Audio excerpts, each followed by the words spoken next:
The smell of pine and morning coffee. That's what I remember from the last peaceful moment of my life. I'm sitting on my cabin porch with State Attorney General Morrison, discussing a $2 million environmental grant over breakfast, when the sound hits me. Diesel engine roaring, gravel crunching, then slam. A black Escalade parks right on my begonias. Out steps a woman who looks like she eats small children for breakfast. Designer heels clicking on my wooden steps. She shoves a camera in my face while the state's top prosecutor is literally sitting next to me. "This illegal structure is condemned," she shouts. "I'm Brenda Castellanos, HOA president, and you're done." Attorney General Morrison nearly chokes on his coffee. "Excuse me, ma'am." "Someone," I interrupt, watching her lackeys photograph my solar panels, who just made the biggest mistake of her life. Brenda didn't know she was declaring war on a guy having breakfast with the state's most powerful prosecutor. What would you do if your HOA attacked you during a meeting with government officials? Comment where you're watching from. I bet you have HOA horror stories that'll make your blood boil. Let me back up and tell you how I ended up having breakfast with the most powerful prosecutor in the state, while a lunatic HOA president declared war on my dead wife's dream. My name's Garrett Reynolds, 52 years old, retired electrical engineer who spent 30 years designing smart grids for half the municipalities in this state. I made my money selling patents for technology that keeps your lights on, then figured I'd earned the right to disappear into the mountains. The cabin belonged to my grandfather, a mining engineer who bought 40 acres in Cascade Valley back when Calvin Coolidge was president. When I inherited this place 3 years ago, it came with something more valuable than land: Sarah's final wish. My wife died of cancer 2 years back, but before the morphine took her words away, she gripped my hand with surprising strength. "Promise me," she whispered, her voice barely audible over the hospital's beeping machines. "Turn our valley into something beautiful. Show kids what we're fighting to save." The smell of antiseptic and dying flowers in that hospital room still haunts me. But keeping that promise, that's what gets me up every morning. So I'd been converting the old mining buildings into classrooms, installing solar panels that gleamed like mirrors against ancient pine trees, creating the kind of place where city kids could learn that nature isn't just a screensaver. Which explains why Attorney General Morrison was sitting on my porch at dawn, reviewing my federal grant application over bacon and eggs cooked on a wood-burning stove. $2 million, Morrison had been saying, tapping my proposal with obvious approval. The governor specifically asked me to fast-track environmental education projects. This place could be a model for the entire region. We were discussing construction timelines when the morning peace shattered. The scent of wood smoke and coffee got steamrolled by diesel exhaust as that black Escalade announced itself like an invasion force. Morrison and I watched this woman emerge from her vehicle like she was stepping onto a conquered battlefield. Her heels clicked against my grandfather's hand-laid stone steps, sharp, aggressive sounds that seemed designed to intimidate. "This illegal operation is shut down," she announced, apparently unimpressed that I was conducting official state business. "I'm Brenda Castellanos, president of Cascade Valley Estates HOA, and this environmental camp ends right now." I watched Morrison's face transform. One second he's a friendly government official discussing grant funding. The next he's a federal prosecutor watching someone commit what might be civil rights violations in real time. The recording device Morrison pressed into my palm felt warm from his pocket. "Document everything," he whispered as he stood. "Emergency call from the governor's office. I'll be in touch within hours." Brenda practically purred with satisfaction, watching Morrison's sedan disappear down the mountain road. She thought she'd scared off some random bureaucrat. She had no idea she'd just threatened a federal grant recipient in front of the state's chief law enforcement officer. "Smart move getting rid of your government friend," she said, shoving papers at me that reeked of cheap printer toner and desperation. $15,000 in compliance fees, plus removal of every solar panel within 30 days. Compliance with what exactly? Community aesthetic standards. She photographed my solar installation like she was documenting war crimes. "Your property violates covenant restrictions on renewable energy systems that create visual pollution." Here's where Brenda's legal theory hit a small snag. My property predates her precious HOA by roughly 8 decades. My grandfather bought this land when her luxury development was still a gleam in some con artist's eye. But watching her document my violations with the intensity of a crime scene photographer, I realized this wasn't about aesthetics. This was about a bully who'd gotten used to crushing anyone who didn't fit her suburban fantasy. The wind chimes Sarah had hung on the porch tinkled softly in the morning breeze, a gentle sound completely at odds with Brenda's harsh demands. Those chimes had been Sarah's way of bringing music to our mountain sanctuary. Brenda Castellanos had just declared war on my dead wife's memory. The next morning, I'm sipping coffee and reading Morrison's encrypted text when that familiar diesel rumble returns. But this time, it's not Brenda's Escalade. It's a county inspection truck that sounds like it runs on hopes and dreams. Out steps Dale Kruger, clipboard clutched like a shield, looking about as comfortable as a vegetarian at a barbecue contest. The morning air carries the scent of pine sap and his obvious nervousness as he trudges toward my porch. "Mr. Reynolds?" "Dale Kruger, County Building Inspector. Got complaints about your electrical system." Through my binoculars, I spot Brenda's black SUV lurking at the tree line like a suburban predator. The woman apparently has nothing better to do than cosplay as a spy. "What kind of complaints, Dale?" "Your off-grid solar allegedly violates county codes. I'm authorized to red tag everything and order immediate shutdown." Sweat beads on his forehead despite the cool mountain air. "Mrs. Castellanos filed formal paperwork?" "Mrs. Castellanos designs strip malls, not electrical systems." "Yeah, well," Kruger's voice drops to a whisper. "She's offering serious money to make problems disappear. $8,000 for emergency inspection fees, or I shut you down today." That's when my phone explodes with calls. Parents asking about the kids' environmental camp I'd been planning. Somehow word had leaked about electrical safety issues, and now 20 families were panicking about whether their children would be electrocuted by solar panels. The timing felt a little too convenient. Here's the thing about electrical codes that most people don't realize. I learned this the hard way during my 30 years designing municipal systems. Self-contained solar setups under 10 kilowatts don't need permits if they're completely off-grid. The regulations only kick in when you're connecting to the public electrical system. It's one of those technical details that separates actual expertise from bureaucratic theater. "Dale," I say, setting down my coffee, "who do you think wrote the county's electrical inspection protocols?" His clipboard develops a noticeable tremor. I did. 1998. Want to see my original documentation?" I produce a folder thick with official stamps and engineering certifications. Every safety standard, every protocol requirement, every code compliance measure, all bearing my signature as the original design engineer. The color drains from Kruger's face like someone pulled a plug. This is like watching someone try to explain fire safety to the guy who invented the fire extinguisher. "Your system exceeds every standard by about 300%, I continue. "So here's the new plan. You withdraw that red tag, and I don't file bribery charges with the state licensing board." Kruger practically levitates off my porch. I'll need to review my findings." Within an hour, my phone buzzes with another encrypted message from Morrison. Kruger's inspection history under federal review. Pattern of fraudulent red tags across 3 counties, all connected to development projects. The federal machinery is already grinding into motion, but Brenda thinks she's fighting some grieving hermit with a few solar panels. She has no idea she just declared war on someone with the state attorney general's direct number. That evening, my neighbor Magnus Olson appears with a mason jar of moonshine that could probably power a small aircraft. At 78, Magnus has survived enough mountain politics to recognize the scent of trouble in the wind. "That HOA witch came sniffing around my place too," he says, settling into Sarah's old rocking chair. The wood creaks in harmony with evening wind through the pines, a sound that always brings back her laugh. "What kind of sniffing?" "Photographing my well house, measuring distances to everything. Claims my septic might be an environmental hazard." Magnus takes a sip that would kill a normal person. "Funny thing though, I've got surveyor maps in my basement. Original documents from when Daddy homesteaded here in 1887. My engineering brain starts calculating. Property surveys from the 1880s would show original boundary lines, water rights, federal land designations. The kind of historical documentation that modern developers sometimes prefer to ignore. Think I could look at those maps? Magnus's weathered face splits into a grin. "Son, I was hoping you'd ask. Got a feeling those old papers might tell us exactly why this HOA lady's so desperate to control our valley." As twilight paints the mountains in gold and purple, I realize Brenda's first attack just handed me 3 gifts: evidence of corruption, federal backing, and a neighbor with potentially explosive historical documents. The sound of Magnus's moonshine jar hitting the porch railing echoes through the evening quiet. Tomorrow, Brenda would escalate again.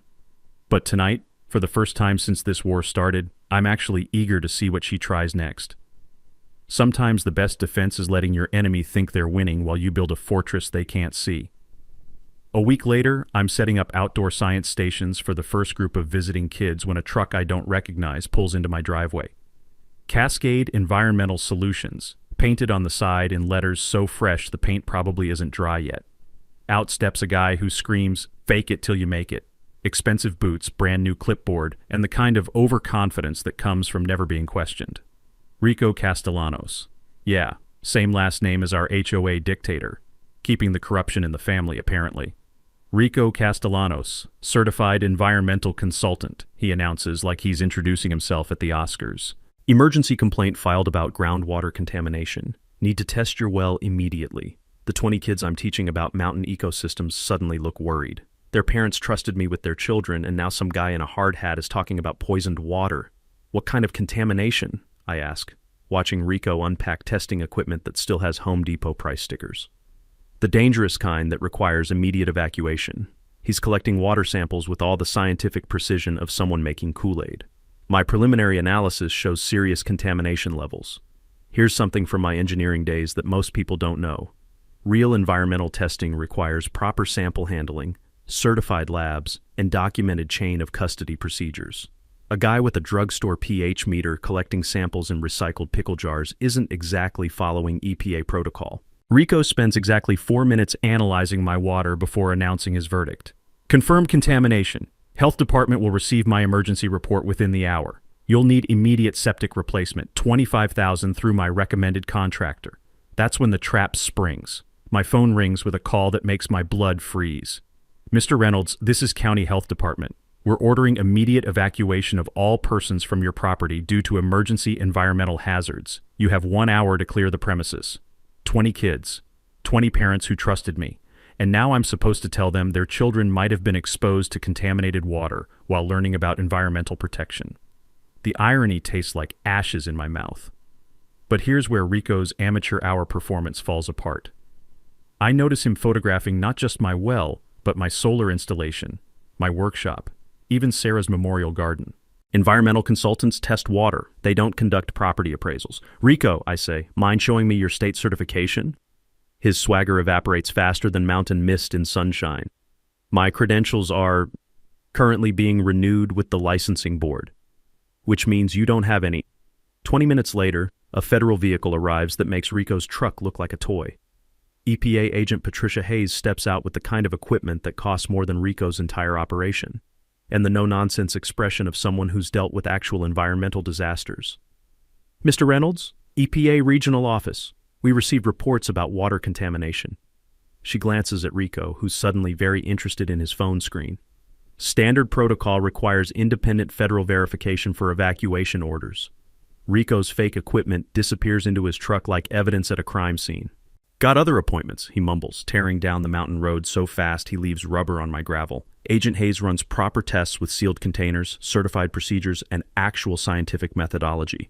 The kind where samples go to real laboratories instead of getting eyeballed by someone's cousin with a chemistry set. Results arrive the next day. My well water is cleaner than most municipal supplies. But here's the kicker. Rico's contaminated samples actually came from Poison Creek, 2 miles away near an abandoned mining operation. His environmental expertise apparently didn't include knowing which body of water he was testing. Your boy Rico's got some explaining to do, I tell Brenda when she calls demanding payment for his emergency consultation. Rico is a certified professional. Rico's certification apparently didn't cover basic geography. He tested the wrong creek. The silence stretches long enough for me to hear her brain recalculating. Then, this valley will be developed, one way or another. That evening, Morrison calls with news that changes everything. Rico's cooperating with federal investigation. Turns out your HOA president's been running this same contamination scam across 3 counties. Always the same pattern: fake environmental crisis, forced evacuation, property acquisition. Magnus arrives with his evening moonshine and those historical documents we'd discussed. The 1887 surveyor maps feel fragile as ancient secrets between my fingers. Look here, Magnus says, pointing to faded boundary markers. According to these original surveys, that entire HOA development sits on federal land that was illegally transferred in the 1970s. The implications hit like an avalanche. If these maps are accurate, Brenda's luxury development is built on stolen government property. No wonder she's desperate to control the surrounding historic properties. We're witnesses to the original boundaries. The taste of Magnus's moonshine burns away the day's stress as stars appear overhead. Brenda's environmental warfare just handed me federal allies and evidence that could destroy her entire empire. Sometimes your enemy's desperation is your greatest weapon. I'm teaching a group of teenagers how to identify edible mountain plants when the certified letter arrives, delivered by a courier who looks like he'd rather be handling radioactive waste. The envelope bears the official seal of Cascade County Zoning Board, and its contents make my blood pressure spike into orbit. Notice of immediate cease operations. Unlicensed commercial recreation facility. 30 kids are arriving tomorrow for the first official Sarah Reynolds Environmental Learning Center session. Their parents have driven from 3 states, taken vacation time, paid program fees, and now some bureaucrats are claiming I'm running an illegal summer camp that violates commercial zoning restrictions. The retroactive permit fees alone would cost $40,000, more than I've spent on the entire facility. My phone explodes with Morrison's ringtone before I finish reading the legal nightmare. Emergency zoning hearing in 2 hours, he says without preamble. They're trying to shut you down before your federal grant gets approved. Can they do that? Not if we move fast. File nonprofit incorporation immediately. But Garrett, this hearing feels like a setup. Someone leaked your federal grant application. The betrayal hits harder than the legal threat. Only 3 people knew about the federal funding timeline: Morrison, myself, and whoever Morrison had discussed it with in confidence. Someone with access to federal grant information had fed details to Brenda's zoning board allies. I spent 90 minutes racing through IRS Form 1023, documenting every lesson plan, every educational objective, every environmental protection goal Sarah and I had dreamed about. The paperwork feels like armor. Bureaucratic protection against bureaucratic attack. The zoning hearing takes place in a conference room that reeks of institutional cleaning supplies and political corruption. Chairman Wesley Park fidgets with documents while board members Janet Kowalski and Robert Sage avoid eye contact. They know this is a hit job, but they're going through the motions anyway. Brenda sits front row center with the evidence folder thick enough to stop bullets, practically purring with anticipated victory. Mr. Reynolds, Park begins reluctantly, you're operating an unlicensed commercial facility in violation of County Ordinance July 2nd, 14. The board has received complaints about unpermitted recreational activities involving minors. What complaints? Brenda stands like a prosecutor addressing a jury. 30 children arriving tomorrow for paid camping activities. Clear commercial operation disguised as environmental education. The county has photographic evidence of commercial playground equipment, overnight accommodations, and fee-based instruction. She's not wrong about the facts, just the interpretation. But then comes the trap I didn't see coming. Furthermore, Brenda continues, producing a document that makes my stomach drop. Federal grant applications clearly state this will be a regional educational facility serving hundreds of students annually. That's not a private hobby. That's a commercial enterprise requiring full recreational facility licensing. The room goes silent except for the hum of fluorescent lights. Someone had leaked my federal grant application word for word. The same application that demonstrated legitimate educational purposes now became evidence of commercial intent. That's when I realized Morrison's federal protection isn't coming fast enough. These board members are scared, probably threatened or bribed, but they're going to vote against me anyway. Gentlemen, I say, opening my laptop with hands that aren't quite steady, I'd like to submit federal nonprofit incorporation documents for the Sarah Reynolds Environmental Learning Center, filed this morning with expedited processing. Wesley Park's face shows genuine surprise. You incorporated as a nonprofit today? 6 hours ago. IRS approval pending, but educational nonprofits operate under federal jurisdiction during review periods. I turn my screen toward the board, watching their expressions shift from resignation to confusion. Local zoning restrictions don't apply to federally protected educational activities. The legal alchemy works like magic. Educational nonprofits exist in a different regulatory universe, one where county zoning boards have about as much authority as homeowners associations trying to regulate NASA. This is absurd. Brenda's composure cracks like ice in spring. You can't just incorporate your way out of zoning violations. Actually, Janet Kowalski says quietly, consulting her legal manual, federal nonprofit status does create jurisdictional complications for local enforcement. The sound of Brenda's evidence folder slamming shut echoes through the room like a coffin lid. She knows she's been outflanked, but her expression promises this war is far from over. That evening, I'm sitting on the porch with Magnus when my phone buzzes with a message that changes everything. Federal grant approved, $2.1 million. Environmental Education Center officially authorized. Morrison. Good news? Magnus asks, noting my expression. The best, but Magnus, someone with federal access, leaked my grant application to Brenda. This goes deeper than local HOA corruption. The old logger's weathered face hardens. Son, I've been thinking about those surveyor maps. Maybe it's time we shared them with your federal friends. The scent of wood smoke from my stove mingles with mountain air as stars appear overhead. Brenda's zoning attack just forced me to incorporate federal protections that make me legally untouchable. But more importantly, we now know she has allies inside the federal system. Time to find out how deep this corruption rabbit hole goes. Magnus shows up at my door at 5 a.m., eyes red from sleeplessness and hands trembling with something that isn't age. He's clutching a weathered metal box that looks like it survived both world wars and maybe the Civil War, too. Couldn't stop thinking about what you said, he whispers, glancing around like we're being watched. About Brenda having federal connections. Went digging through Daddy's papers all night. Found something that'll make your blood freeze. The box hits my kitchen table with the weight of buried secrets.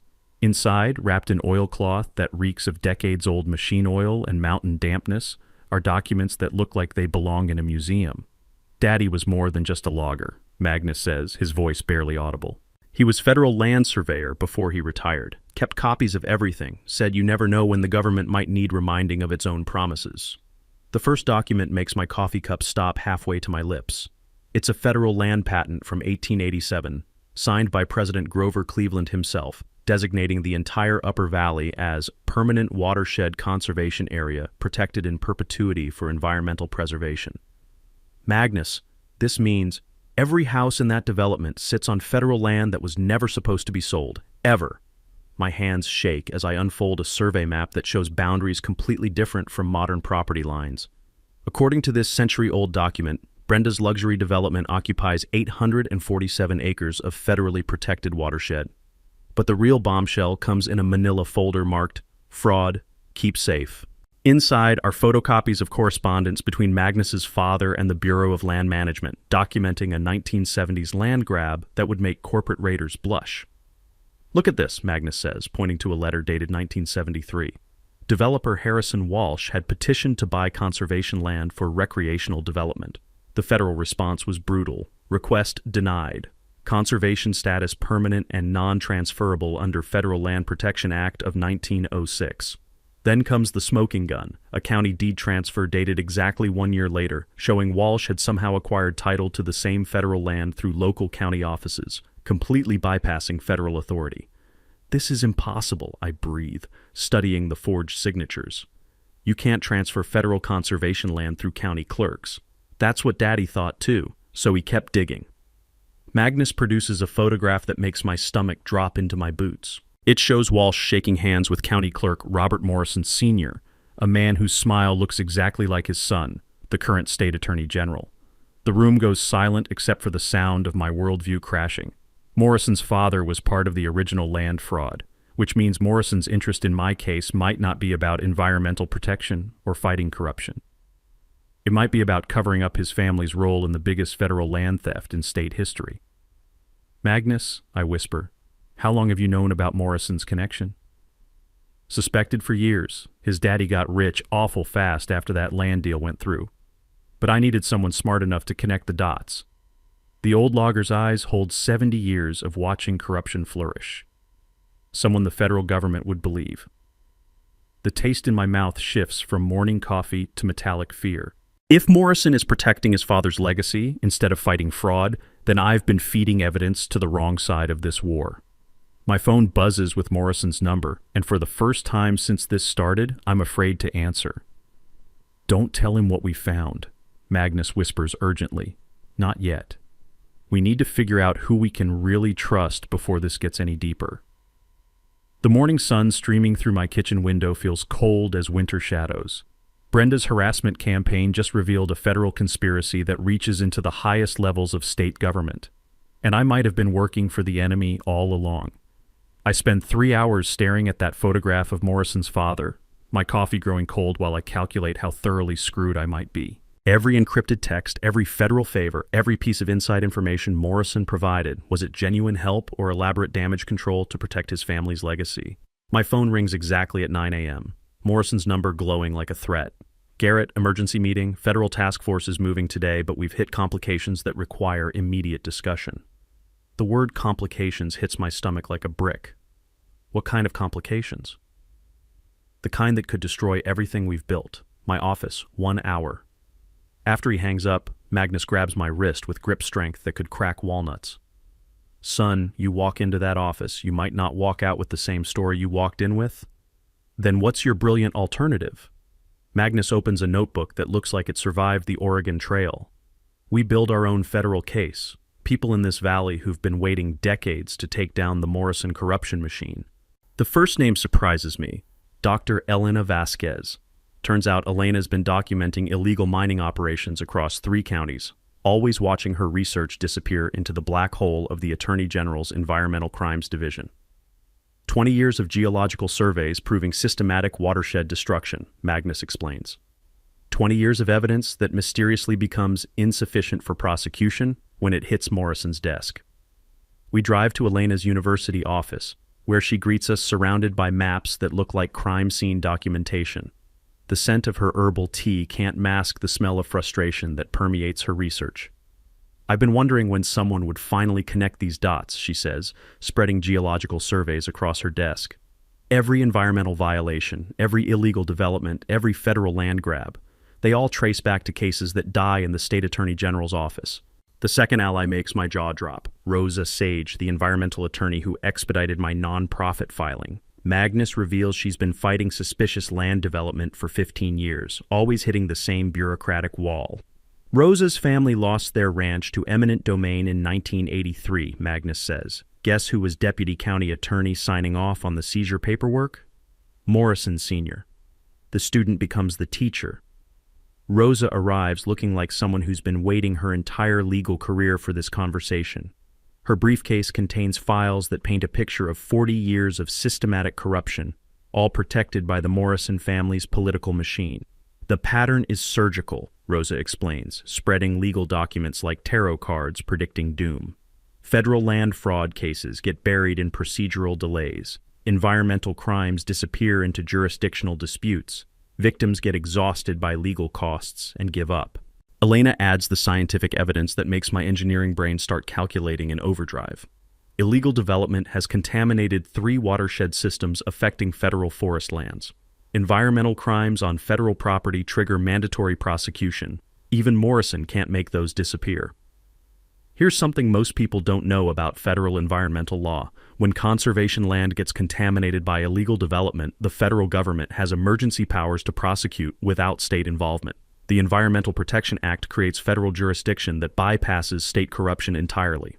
We go around Morrison completely, Rosa says, her eyes lighting up like someone who's just discovered fire. File directly with regional federal prosecutors, cut the state out of the loop. Magnus produces a business card so old it looks like parchment. Tommy Lightfoot, Tribal Council Environmental Officer. His grandfather's land borders the stolen federal property. Tribal nations have sovereign standing to file federal complaints that no state attorney can touch. The afternoon feels like Christmas morning for justice seekers as we plan our federal end run around 4 decades of corruption.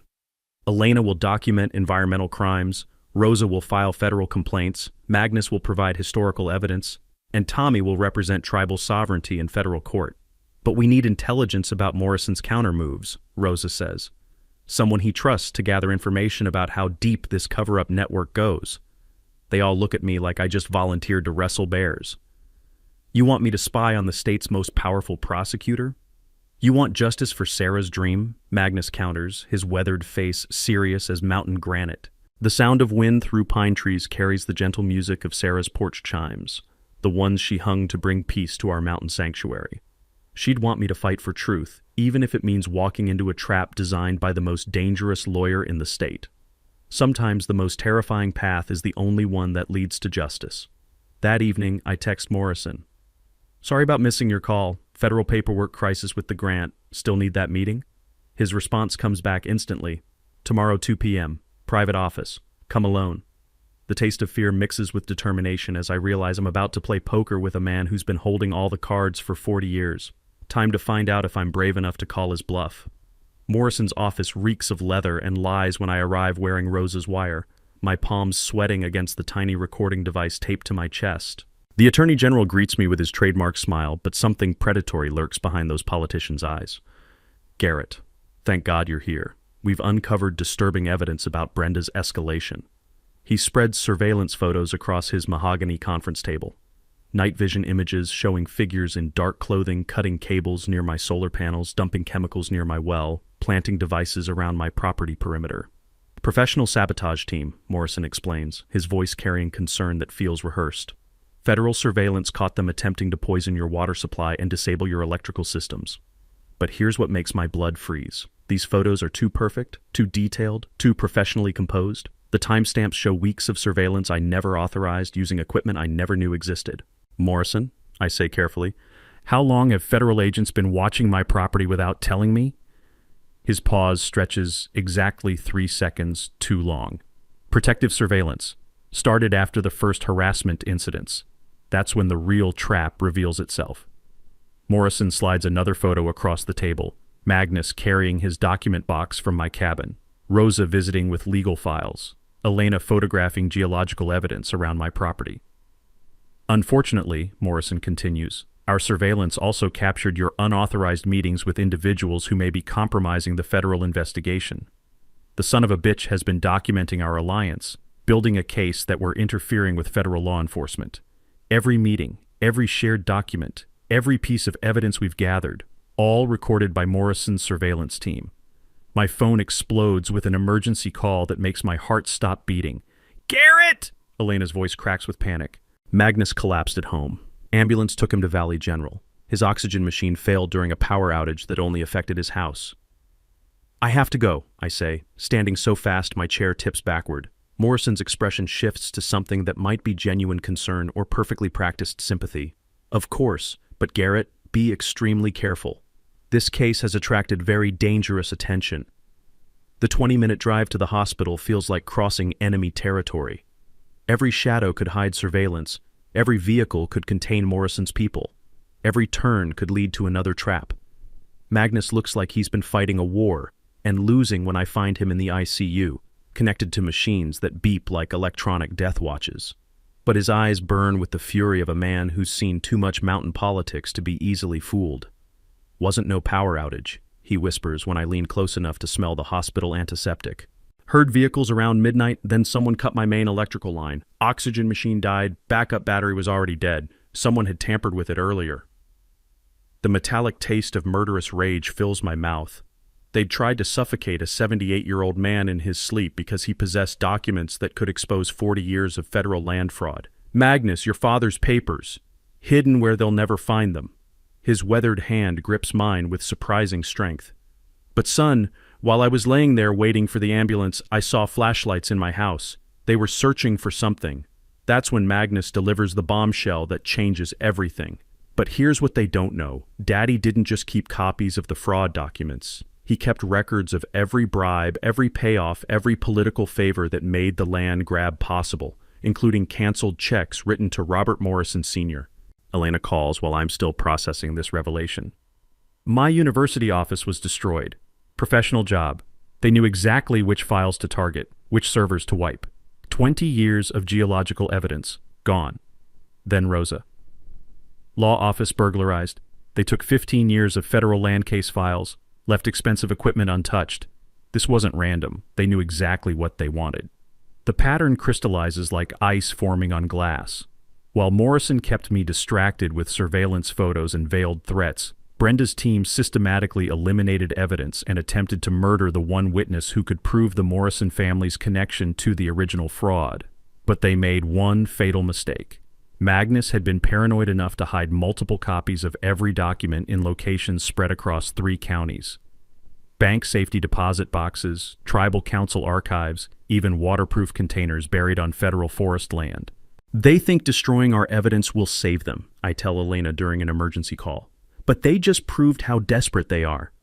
Rosa's voice carries the satisfaction of a hunter who's cornered dangerous prey. Federal prosecutors in the regional office are expecting our filing tomorrow morning. Complete case package, environmental crimes, federal land fraud, conspiracy, attempted murder. The scent of hospital disinfectant can't mask the smell of justice finally approaching, but the taste in my mouth warns that cornered predators are most dangerous when they have nothing left to lose. Tomorrow, we trigger federal charges that will either bring justice or start a war. The next morning, I'm sitting in Magnus's hospital room, helping him eat Jell-O that tastes like artificial cherry and broken promises when his nurse delivers news that makes my blood pressure spike into orbit. Mr. Olson, there's been a court order filed for your psychiatric evaluation. Apparently, family members are concerned about your mental competency following your medical emergency. Magnus nearly chokes on his Jell-O. What family members? I don't have any family. The nurse looks uncomfortable as she hands over legal documents that reek of expensive legal paper and desperation. A Mrs. Brenda Castellanos has petitioned the court, claiming she's acting on behalf of concerned community members who believe you're suffering from dementia-related paranoia. The sheer audacity takes my breath away. Brenda is trying to have Magnus declared mentally incompetent, so his testimony about the historical documents becomes legally worthless. A man who can't testify can't expose federal land fraud. When's the hearing? I ask, scanning the legal gibberish. Tomorrow at 2 p.m., same time as some kind of federal press conference the Attorney General's office is planning. The timing isn't coincidental. Morrison is scheduling his federal announcement to coincide with Magnus being declared incompetent, neutralizing our most important witness before he can testify about the canceled checks to Morrison Sr. That afternoon, Rosa calls with news that makes the day even darker. Federal prosecutors in the regional office postponed our meeting indefinitely. They claim new evidence has emerged that requires review by the state attorney general's office first. What new evidence? They won't say, but someone with serious federal connections convinced them that our case needs state-level review before federal action. Morrison's corruption network reaches deeper into the federal system than we realized. He's using his position as state attorney general to block federal prosecutors from even reviewing our evidence. Elena arrives at the hospital that evening with geological surveys hidden in a guitar case, looking like she's been living on caffeine and determination. University administration placed me on administrative leave, pending investigation of unauthorized research activities. What unauthorized research? Documenting environmental crimes on federal land without proper permits. She laughs bitterly. 40 years of illegal development, and they're investigating me for studying it without permission. That's when Dr. Franklin Pierce arrives with clipboard and condescending smile, introducing himself as the court-appointed psychiatrist who will evaluate Magnus's mental competency. The man looks like he learned psychology from watching soap operas. Mr. Olson, Pierce says in the tone people use with confused children, I understand you've been making some concerning claims about federal land fraud and government conspiracies. Magnus's weathered face hardens into granite. Son, I've been documenting government corruption since before you learned to tie your shoes. Yes, well, paranoid delusions often involve elaborate conspiracy theories that seem very real to the patient. Pierce makes notes like he's diagnosing terminal stupidity. Tell me about these supposed federal documents you claim to possess. Here's something most people don't know about involuntary psychiatric commitment. If a court-appointed evaluator declares you mentally incompetent, your testimony becomes inadmissible in any legal proceedings. It's the perfect way to silence witnesses without technically breaking any laws. Dr. Pierce, I interrupt, what are your qualifications for evaluating federal land fraud cases? His smile falters slightly. I evaluate mental competency, not land disputes. So you're not qualified to determine whether federal documents are authentic or not? That's not relevant to my assessment. That's when Rosa appears in the doorway with 2 federal marshals and legal documents that make Pierce's face go white as hospital sheets. Dr. Pierce, you're served with federal subpoenas requiring testimony about your financial relationship with Cascade Valley Estates HOA. Pierce's clipboard hits the floor with a clatter that echoes through the hospital corridor. I don't have any financial relationship with any HOA. Bank records show 5 payments of $10,000 each over the past 6 months, Rosa continues, her voice carrying the satisfaction of a prosecutor delivering a kill shot. All from accounts controlled by Brenda Castellanos. The federal marshals escort Pierce away while he protests his innocence to anyone who will listen. Another piece of Brenda's corruption network exposed and neutralized. But the real victory comes when Tommy Lightfoot arrives with news that changes the entire game. Tribal Council filed federal complaints directly with the Department of Justice. Sovereign nation status bypasses all state-level interference. Rosa's eyes light up with the glow of legal vindication. DOJ has jurisdiction over federal land crimes regardless of state attorney general objections. Morrison can't block this. That evening, as sunset paints the hospital walls in shades of gold and justice, Magnus grins like a man who's finally lived long enough to see his enemies cornered. "Son," he says, his voice stronger than it's been all day, "tomorrow's going to be very interesting." The taste of federal justice feels sweeter than hospital jello. Brenda's desperate attempt to silence our witness just exposed her bribery network to federal prosecutors who can't be controlled by Morrison's influence. Sometimes your enemy's desperation becomes your greatest weapon. The county courthouse steps look like a media circus when I arrived the next morning, with news vans from 3 networks, federal agents in dark suits, and a crowd that includes half the valley's population. The air buzzes with tension thick enough to cut with a chainsaw. Morrison stands at a podium flanked by FBI agents and federal prosecutors, looking like a man who's about to announce either victory or surrender. Behind him, Brenda sits with her legal team, wearing the expression of someone who thinks she's about to be vindicated. She has no idea what's coming. "Ladies and gentlemen," Morrison begins, his voice carrying across the courthouse plaza, "today we announce the conclusion of a federal investigation into corruption and fraud affecting Cascade Valley." The crowd murmurs with anticipation while I position myself near the courthouse steps, close enough to see Brenda's confident smirk. She actually thinks Morrison's federal announcement will clear her name and destroy my credibility. Over the past months, federal investigators have uncovered evidence of systematic fraud involving illegal land transfers, environmental crimes, and conspiracy to defraud the United States government. Brenda's smirk starts to waver as Morrison's tone becomes more prosecutorial than celebratory.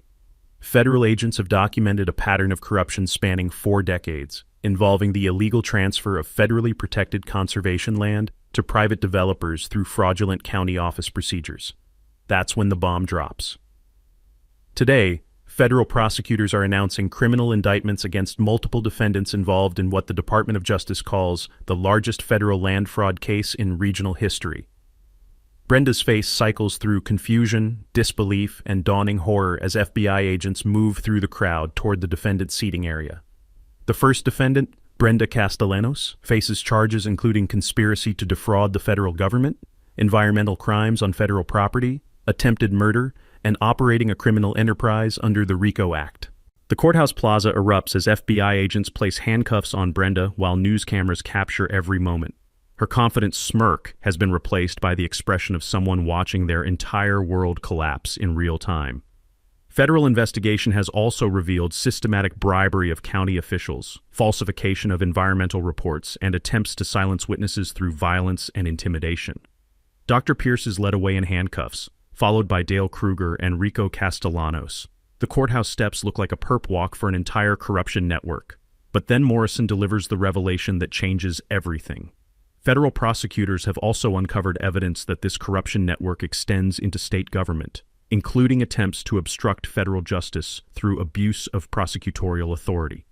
My blood turns to ice water as I realize what's happening. Morrison isn't protecting his father's legacy. He's burning it down to save himself. As State Attorney General, I am announcing my recusal from this case due to potential conflicts of interest involving my late father's role in the original 1970s land transfers. The crowd goes silent except for the mechanical whir of news cameras recording political suicide in real time. That's when Tommy Lightfoot approaches the podium with Magnus, who looks frail but determined as he carries a folder of documents that could rewrite 40 years of local history. "Ladies and gentlemen," Morrison continues, "federal investigation has been assisted by historical documentation provided by Valley residents who preserved evidence of the original fraud for over 4 decades. Magnus opens his folder with hands that shake slightly, not from age but from the weight of finally revealing secrets he's carried for most of his adult life.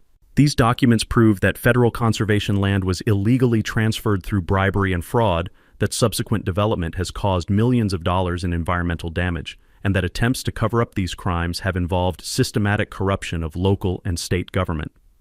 The sound of flashbulbs and shouting reporters fills the courthouse plaza as federal agents escort the entire conspiracy network toward waiting vehicles. Elena appears beside me with a grin that could power the entire valley. Federal Environmental Protection Agency is taking custody of all illegally developed federal land. Restoration begins immediately. Rosa joins us with legal documents that smell like victory and justice. Federal court has approved a $50 million victim compensation fund for displaced homeowners. No innocent families will lose their homes without fair compensation. But the sweetest moment comes when I see Sarah's dream finally becoming reality.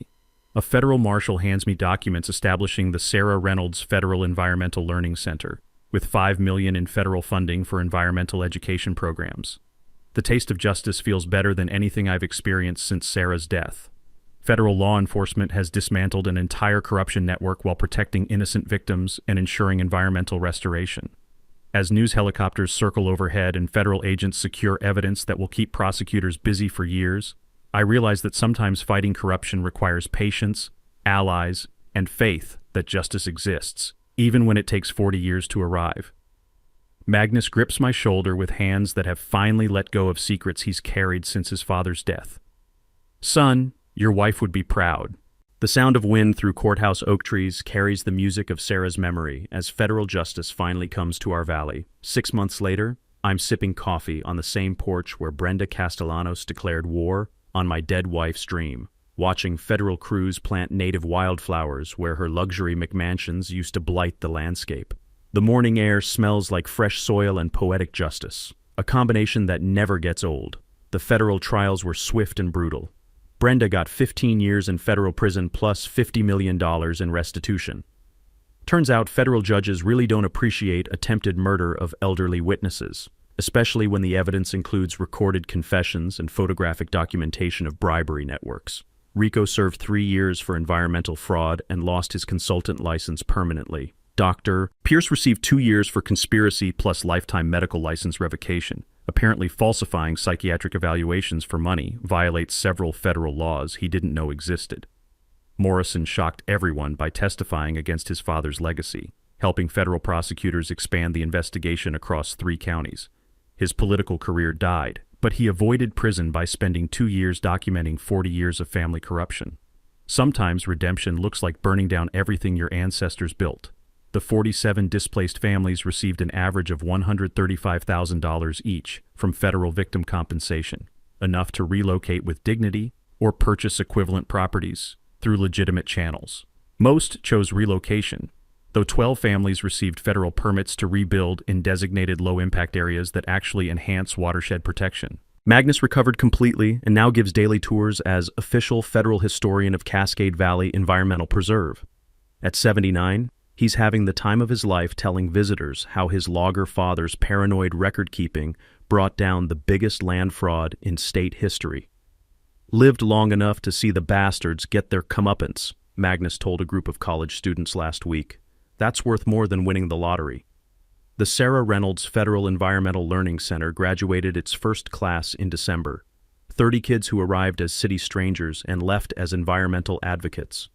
Maria Santos from Phoenix discovered her passion for geology and got accepted to Stanford's Earth Sciences program. David Kim's urban farming project now feeds 4 neighborhoods while demonstrating sustainable agriculture techniques that universities study. But the success story that makes my chest tight with pride is Jennifer White Eagle, whose combination of tribal heritage and environmental education landed her a full scholarship to study environmental law. She wants to protect tribal lands using the same federal legal strategies that saved our valley. Elena leads weekend workshops for families learning that environmental protection starts with understanding your own backyard. Rosa teaches environmental law for regular people classes that pack the community center every month. Her course on how to fight City Hall with federal law has a 6-month waiting list. The economic transformation exceeds anything luxury development could have achieved. Ecotourism brings families seeking authentic outdoor education, generating revenue for local guides, organic farmers, and the wilderness survival school that operates year-round. Our community store evolved into an environmental education center with organic cafe, bookshop, and equipment rental that employs 20 local residents. Tommy Lightfoot's Tribal Council established cultural education programs that teach young people how land protection and cultural preservation strengthen each other. His grandfather's wisdom about living in harmony with natural systems provides curriculum foundation that universities nationwide now study and replicate. Federal protection guarantees our 847 acres will remain wild educational space forever, while legal precedents we established help communities nationwide fight similar corruption. The Cascade Valley model for grassroots environmental activism has spread to 12 states, proving that ordinary people with federal law knowledge can defeat entrenched political corruption. Evening air carries scents of restored meadows and children's laughter as I finish writing this story on the porch where everything began. Sarah's wind chimes still sing in mountain breezes, but now they harmonize with voices of students learning that environmental protection means protecting each other. The taste of justice mixed with mountain air reminds me daily that some battles take years to win, but victory transforms everyone it touches. Federal law protects what local corruption tried to destroy, while Sarah's dream grows beyond our valley to inspire communities across the nation. Tonight, I'll tell Sarah about another group of kids who discovered that protecting the environment means standing up for truth, even when powerful people want you to stay quiet. Drop a comment sharing your HOA nightmare story. Federal agencies monitor these patterns, and your experience might help trigger investigation of similar corruption networks nationwide. Hit subscribe to HOA Stories for more federal justice victories where ordinary citizens partner with federal agencies to defeat corrupt systems. Next week, the property war that ended in federal court when the FBI raided an entire city council. Some promises take a lifetime to keep, but they're worth every federal filing, every sleepless night, and every moment of standing up to bullies who think power means never having to face consequences. That's a wrap for today's episode on HOA Stories. If you enjoyed watching Karma in action, smash that like button, comment your thoughts, and let us know if you've dealt with HOA madness too. Subscribe so you won't miss the next HOA meltdown we post.